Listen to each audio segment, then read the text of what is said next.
ऐसा देखने को मिलता है जो ज्यादा भगवान का पूजा पाठ करता है वही सबसे ज्यादा दुखी होता है, जबकि कोई नास्तिक आदमी जो भगवान को नहीं मानता, कभी पूजा पाठ नहीं करता, कभी संतों का संग नहीं करता, वह सबसे ज्यादा सुखी जीवन जीता है। यह सब चीजें देखकर कभी कभी तो ऐसा लगता है कि भगवान ही गलत है, भगवान का न्याय ही गलत है। यह कोई कहानी नहीं है, ऐसा हर किसी के साथ होता है। दोस्तों, आज के इस वीडियो में हम आप लोगों को इसके पीछे के कारण के बारे में बताने वाले हैं। भगवान श्री कृष्ण ने स्वयं इसका उत्तर दिया है। आखिरी ज्यादा पूजा पाठ करने वाले लोग दुखी और परेशान क्यों रहते हैं? इसका उत्तर भगवान श्री कृष्ण ने श्रीमद् भागवत गीता के माध्यम से बड़ी स्पष्टता के साथ बताया है। तो चलिए फिर शुरुआत करते हैं। आप सभी का स्वागत है।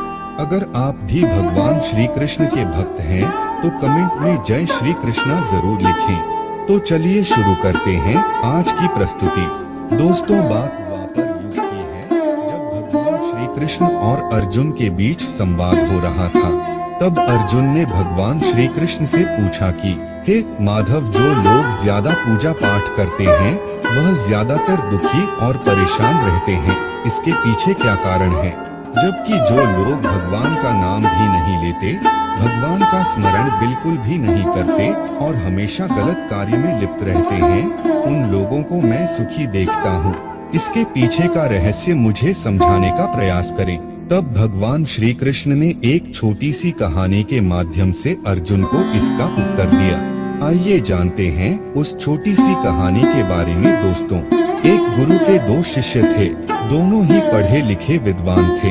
दोनों में फर्क सिर्फ इतना था कि एक भगवान को मानने वाला था और दूसरा भगवान को न मानने वाला नास्तिक था। एक ऐसा था जहाँ पर भगवान की कथा होती थी, जहाँ सत्संग होता था, जहाँ भजन होता, वहाँ दौड़ के चला जाता और भगवान की पूजा पाठ करने लगता। दूसरा शिष्य इन सब चीजों से काफी दूर था। वह शराब पान भी करता था, वेश्याओं के साथ गमन करता था। सारी बुरी आदतें दूसरे शिष्य में थी। एक दिन क्या हुआ, एक शिष्य शराब पीकर अनाप शनाप बोलते हुए रास्ते में पैदल चलते हुए अपने घर को जा रहा था। अचानक उसको रास्ते में पैसों से भरा एक बैग मिल जाता है। उसकी खुशी का ठिकाना नहीं रहता। वह जोर जोर से चिल्लाते हुए सबको बताता है, मुझे आज पैसों से भरी बैग की थैली मिल गई, मेरा जीवन सफल हो गया। इन पैसों से अपने जीवन की आवश्यकताओं की पूर्ति करूंगा। वहीं दूसरा मित्र मंदिर से भजन करते हुए अपने घर को जा रहा था। अचानक उसकी पैर में एक बड़ी कांटे चुभ जाती है, रक्त निकलने लगता है। ठीक उसी समय दूसरा शिष्य भी वहीं पहुंचता है और हंसते हुए उसको बोलने लगता है, क्यों तुम ही हो ना जो सबसे ज्यादा पूजा पाठ करते हो, भगवान का भजन करते हो, क्या दिया तुम्हारे भगवान ने तुम्हें? मुझे देखो, मैं कभी मंदिर नहीं गया और ना ही मैंने कोई भी काम अच्छा किया। मेरे घर में भगवान का मंदिर भी नहीं है। मैंने कभी अपने घर में सत्यनारायण का कथा नहीं कराया, भगवान के सामने कभी माथा नहीं टेका, फिर भी मैं कितना संपन्न हूँ, अमीर हूँ, मेरे पास पैसों की कोई कमी नहीं है, सबसे ज्यादा सुखी जीवन मैं ही जी रहा हूँ। अच्छे शिष्य को उसकी बात चुभने लगी। उसने मन ही मन विचार किया, हाँ यह तो सच बोल रहा है, मैं कितना पूजा करता हूँ और वह कुछ नहीं करता, फिर भी कितना सुखी है। इतना सोचते हुए वह अपने गुरु के पास चला जाता है और यही प्रश्न गुरु से करता है।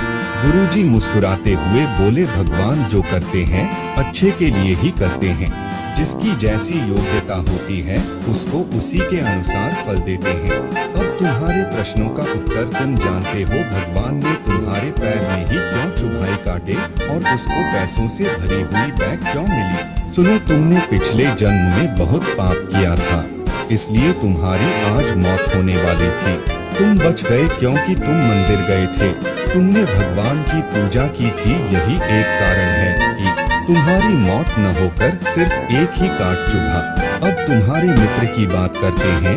पूर्वजन्म में वह एक संत महापुरुष था, इसलिए उसकी आज किस्मत बदलने वाली थी, करोड़ों की संपत्ति का मालिक बनने वाला था, मगर इस जन्म में उसने कोई भी अच्छा काम नहीं किया। इसलिए पूर्वजन्म के फल के अनुसार उसको थोड़े पैसे ही मिले, जबकि वो अरबों की संपत्ति का मालिक बनने वाला था। भगवान को दोष देना छोड़ दो, अपने वर्तमान के समय का सदुपयोग करो, भविष्य अपने आप सुधर जाएगा। इस प्रकार उसकी आंखें खुल गई और वह फिर से अपने